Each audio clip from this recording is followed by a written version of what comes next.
Hello. Wow. This is me. I spent most of my career, 26 years, at Lockheed Martin building a whole variety of things, everything from submarines to spacecraft, I tell people. And then here at Carnegie Mellon, I work for the Software Engineering Institute. And at the Software Engineering Institute, my job is to support different space customers. So I work a lot with the Space Force, NASA, NGA, et cetera, and my goal is to enable them to build faster, deliver faster, get capabilities quicker, all right? So I have seen huge benefits with Agile and DevOps when you talk about applying them to software, right? Have you guys seen that? Have you seen some huge benefits? So I was like, what happens if I go ahead and I look at that at the system level, right? Applying it to the entire system. Because what I see is we have people that are implementing, let's say, Agile for software, but then we're still doing a lot of traditional development for hardware, and bringing them together doesn't always come together like you should. And it makes sense. We've got some challenges, right? Long lead times. Right, so if I'm having to work with supply chain, right, I have a long lead time. Very expensive test equipment, right? One of those things that people like to push off till later because, you know, if you delay it, it gets better, right? Many dependencies. Next level. Very complex risk management. Once we connected everything, the attack surface was just, out of this world. And then safety, reliability, and regulatory requirements. And I break those up because the regulatory requirements is a lot more around the policies and less around what's specific for safety, so hazard analysis and stuff like that. So let's talk about that long lead time. When I'm building satellites, one of the things that I need to do is procure a whole range of hardware, right? And we even saw it during COVID, the car manufacturers who could not get the chips fast enough, right, caused them huge delays in delivery. Some of these companies have overcome some of these long lead times by doing things like 3D print their entire rocket, right? Relativity space is known for that. But most of us have to deal with those long lead times. Very expensive test equipment. Right here, it costs millions of dollars to build one of these thermal vacuum chambers, right? These aren't just floating around. However, I keep making the case to bring it in earlier because we're still going to spend it, but if I can validate things much earlier in the life cycle, right, then I actually can buy down risk. Dependencies. So when we're looking at dependencies, we have system of systems. And a vehicle itself, right, a satellite is a system of systems. But let's think about Planet Labs. That's a constellation of satellites, right? It's the next level of systems. If we think of, large communication systems that I have to communicate between the ground, space, aircraft, radar, right? These dependencies get way beyond anything that I can mentally hold in my head. I was just talking to Steve in the back room going, hey, tell me about these nested value streams because they're horrible in my world. We have a lot of issues in space. Things like the actual kinetics, right? Things like solar interference or frequency crowding or signal degradation. We also live in an economy. We have contested space, right? This isn't something that we thought of decades ago. So jamming is a real issue. Spoofing and really denial of service. I can honestly tell you that, again, 20 years ago when we were building things like SIBRs, we weren't thinking about somebody being able to actually hack the satellite. Meanwhile, back at, in Las Vegas, Black Hat held their conference and held it called Hack the Sat. How many of us are going to be able to handle it if GPS goes down? That's how I got here today. Like, I had to walk from my hotel. Extensive attack surface. Once we connected everything, which seemed like a very good idea, and it's still a very good idea, there are multiple places to compromise these systems. All right, and people that just do nothing but look at ways to compromise these systems, right? Things that I haven't even considered yet.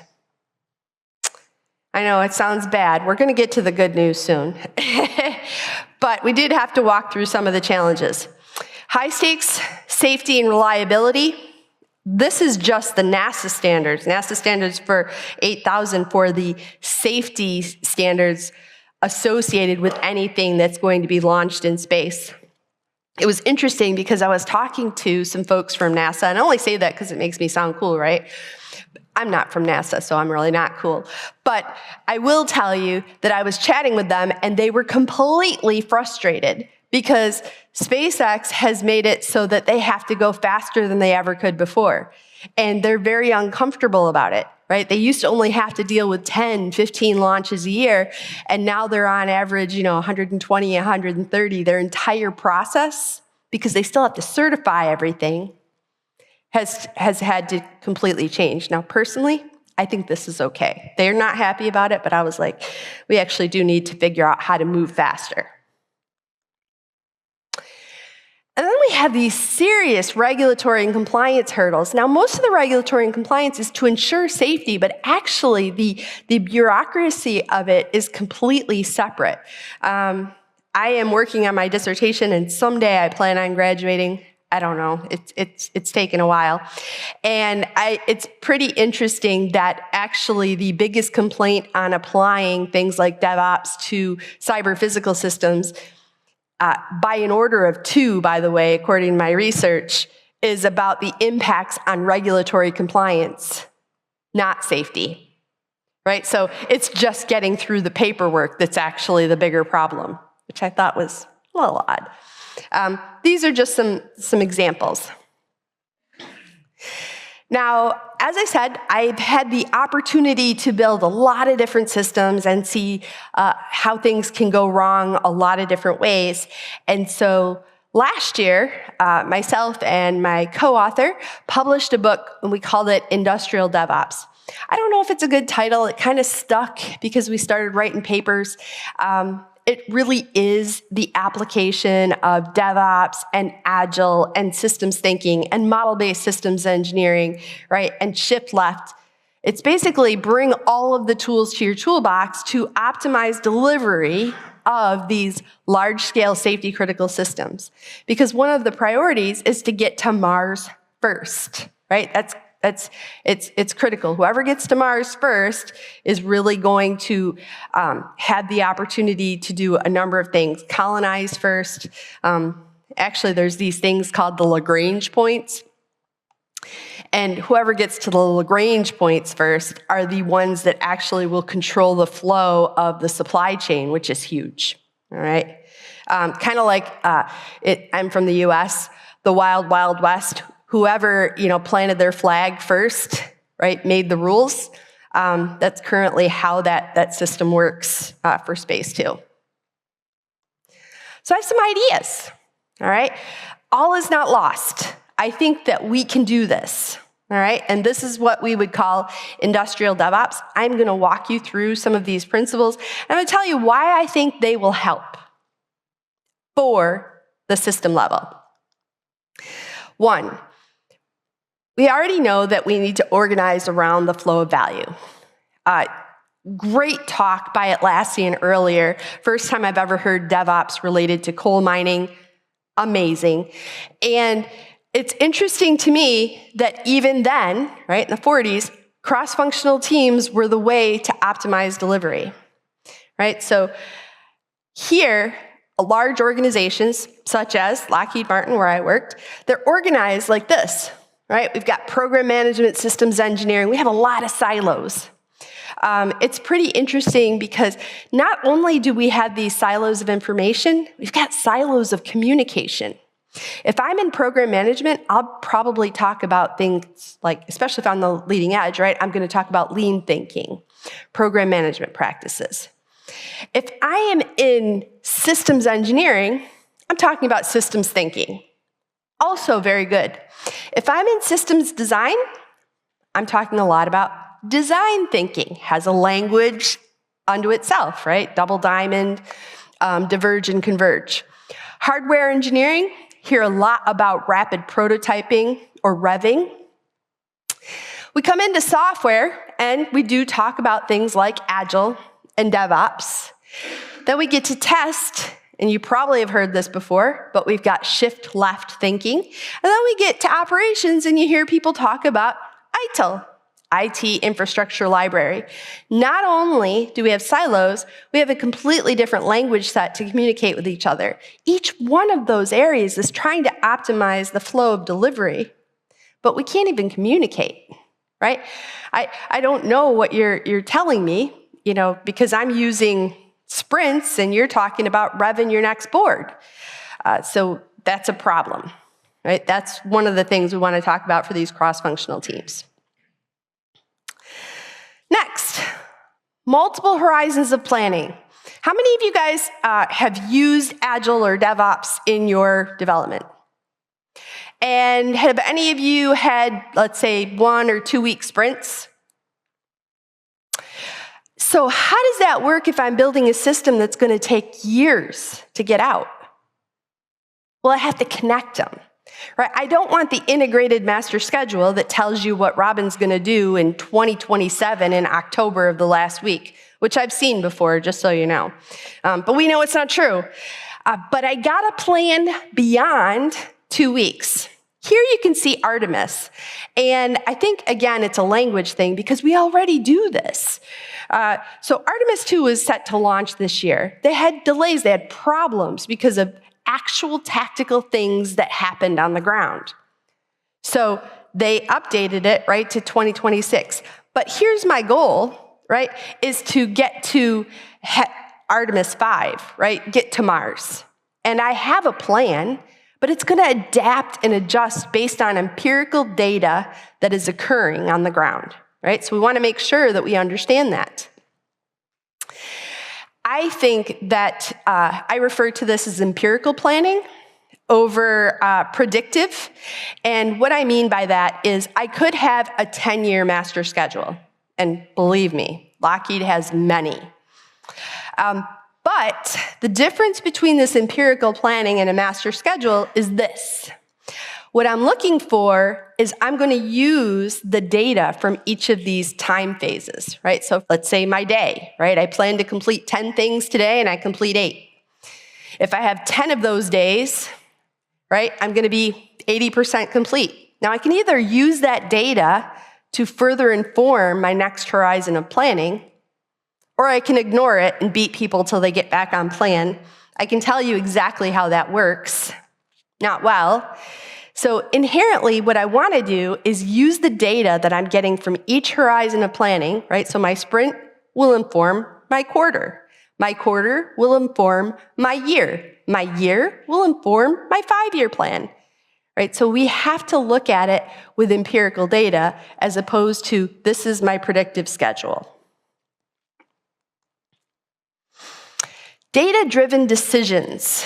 All right, so we have some great tools at our disposal. I've seen a huge amount in this area. Now, it's not that simulators and emulators are brand new, but the technology is getting better every single day. So we can simulate what's going on in the cyber-physical system. We can leverage things like digital shadows, which is a lower fidelity digital twin, right? I don't have much data in there yet. It's not integrated yet. I can leverage digital twins, which is two-way telemetry, so that I can actually use the things that are happening on the ground and use the things that are happening in my spacecraft and continue to evolve the system. All right, and then 3D printers or additive manufacturing allows me to get rapid data, so I can start looking at what does that breadboard look like? What does the brass board look like? Can I apply this software to it? How does that make a change? So we have the ability to use a lot of these tools in our toolbox to make informed decisions. Not rocket science, even though I guess technically it's for rockets. Architecting for change and speed. We already know this. Modularity is critical. Now, does this mean that I can automatically change everything to a microservice? I can tell you that the Defense Innovation Board at one point in time told me yes. I said, well, there are things like latency when I'm working on real-time embedded systems. I'm just throwing it out there. So I actually have to make a choice. And so here you can see SmartSat. This is from Lockheed, and it's a software-defined satellite. As modular as it gets. I'm seeing a lot of this across the board, so software-defined vehicles, software-defined satellites, software-defined communication systems, the most modular. There's still a trade-off, but if I can modularize the capability, I can make changes to it with the least amount of impact. Right now, I can have a satellite up there, and I can have it looking at weather, and I can change that out for another mission just by uploading new software, right? So you can really look at it as basically the hardware is the platform, and we're configuring as much as we can with software. It gives us the maximum ability to be that modularity. Iterate and manage queues. Now, really what we're looking at here is not just iterating for my software. I want to iterate for my design. And so I pulled some of this in, this bottom picture from Scaled Agile. But you could have gotten the same picture or something similar from Principles of Product Development Flow. But one of the key things here is it's not just iterating for the software. And as I got a chance to interview different engineers around Lockheed Martin, I found that they were doing it anyway. We just didn't know we were all doing it, right? So talking to the hardware folks, they're like, yeah, we iterate those boards until we actually get one that we're ready to actually apply. We iterate the hardware. We iterate the models. We just don't do it together. So if we do it together, we can optimize the flow of value. I have a model. It's in a tool called Innoslate. It's lifecycle modeling language, a little different than SysML, although it does connect to SysML. And I built a mid-size LEO satellite in my Innoslate tool. Basically, the build, not actually the satellite itself, although I do have a requirements model. And I built one using the NASA approach, phase A through phase D. They have a phase E, but that's a disposal phase, which looks very much like your traditional waterfall. And then I modeled the second one using a series of MVPs. If I was king for a day, how I would build it. And right now it runs, and my Monte Carlo analysis on it shows that the mid-size LEO satellite takes 6.2 years to build. Based upon past experience, that does not seem out of the ballpark. That's pretty close. And the exact same satellite takes 2 years through the series of MVPs, right? So still work to do with the model and things, but it does run. And again, it really comes down to, I don't think I proved anything amazing. Smaller batch sizes, regular feedback, rapid iteration. All of these things have been proven before, which makes it really hard to graduate, by the way, because they keep telling me I have to invent something new. And the more research I do, the more I find that it's there. We just don't follow it. All right, cadence and synchronization. So as far as when I'm building or when I'm manufacturing, right, I want to remove all variants or most of variants. You guys agree with that? Right, that's the goal. In product development, you want to remove bad variants and you want to exploit good variants in the areas of innovation. Well, that's really hard, right? Removing all variants is way easier. So what I consider is, while I do want the system to integrate regularly in those things, I think the other thing that cadence and synchronization does is remove noise for the system, right? So then I have the opportunity to pick out those elements of variance that are good, right? And remove those that are not, right? So here you can see I've got my avionics team, my environment controls team, thermal protection. There would be more teams, by the way, but for easy pictures, easy math. And they're not gonna all integrate every time, but we do want a heartbeat, right? It was just like what the Atlassian folks showed. But for hardware, you have to be even more cognizant of it because we talked about it. I've got lead times, I've got supply chains. I can't make this argument enough. And I hear it at every conference, so again, I know I haven't invented it by any stretch of the imagination, but I can tell you that every time I would try to get a program director at Lockheed Martin to build that environment, that test equipment early, they'd be like, no, we'll do that when the system's done, right? Because it magically comes together. You've seen that, right? I know, I love magic. It's awesome. All right, so this is a Carnegie Mellon example, and it's pretty small. I keep trying to get them to let me build a CubeSat. I think that would be really fun, especially this continuous integration. But we're starting small.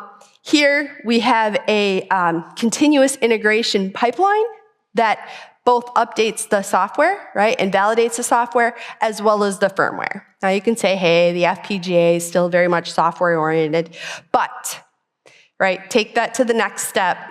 Adding that to the CubeSat, we could start showing that regular delivery. The reason I say this is because at Lockheed, I had the opportunity to see systems come together a lot, and so I could follow it. But most of my teams would only see just their slice. They never actually saw the whole system come together. And I think it's really hard to explain the impact of waiting too late to integrate and the impact of these silos if you can't see it. And so to me, if you had something really small like a CubeSat, you could show updates to your requirements, let's say in Jira or Doors, however you want. On day one, you could show updates to your model. Day two, what kind of, do I have to update the CAD model? Do I update my Cameo models? I could update my digital twin on day 3 to kind of see what that should look like. Day 4, make sure that I've updated any kind of automated tests. Day 5, actually implement the updates to the system, whether it be firmware, software, or hardware. And I think on something so small, people would really be able to wrap their brain around it. These really big systems is hard. Shift left. I got a chance to interview some of the Formula One folks, which, you think that space is cool, but Formula One's super cool. And they talked about, their test environment. They have a full digital twin. They actually told me that if the slowest or the fastest car on day 1 did not evolve every day of the race in the Formula One race, they would lose. They evolved not just the software, the hardware, etc., for these cars throughout the entire race. And again, very expensive test equipment, very expensive environments, but environments you're going to have to buy anyway. So the earlier you do in the life cycle, the bigger impact it's going to have on your system. All right? You guys agree with that? Awesome. Then this growth mindset thing. How do we continue to learn? And I like this. This comes from SpaceX. We could have gotten something else. I can honestly tell you, Lockheed would never, ever tweet something like this with a launch. People would be fired, right? If something exploded, people would be fired. Which basically says your psychological safety is not quite what it should be, and you got to get it right every time. Now, here's what I would argue. If you have to be right every time, you're never going to make a change, right? We're coming back to just manufacturing the same ideas. So while I'm not saying that everything that SpaceX does is amazing, I am saying this kind of mindset tells people, keep pushing the envelope. And if you were to look at launches, let's say over the last decade, earlier in the decade, you would have seen a huge number of launches from people like Boeing or Lockheed, and very few from SpaceX. Over the last 10 years, if I'm trying to get a satellite in space, let's say even if I am from Lockheed, I'm hitching a ride on one of SpaceX's vehicles. And actually, Boeing's going through that same thing right now. We're hoping to hitch a ride back because it didn't quite work out the way we thought. So that whole approach to continuous learning has made a huge impact.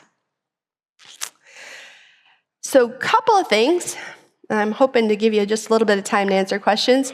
There is folks that are implementing, they're doing the state of industrial DevOps. It's a lot about, again, Agile DevOps applied to cyber physical systems, not just spacecraft, but vehicles, cars, tractors, a whole range of systems. So that's pretty cool. I didn't invent this, but I did think it was cool that they named it Industrial DevOps. It could have been named anything. We've written multiple papers, so I get to be a part of this forum. And Gene Kim calls it his sleepover. It's in Oregon, and that's where he lives. That's why he calls it sleepover. And we get to write papers every year with a whole new group and learn a lot from each other, which I just have the blast with. So industrial DevOps, we've written multiple papers. Recently, we've just got AI-enabled digital twins out. It should be published. It might be out there now, which was a really good paper. And if you're interested, you can have a free chapter of the book, Industrial DevOps. Or if you reach out to me on LinkedIn, I'll give you a code that'll give you the whole book if you're interested. My goal is to really optimize the delivery of value faster at the system level, and I think we have to use all of the tools in our toolbox to do that. Who thinks Robin is cooler than NASA? Come on. Thank you.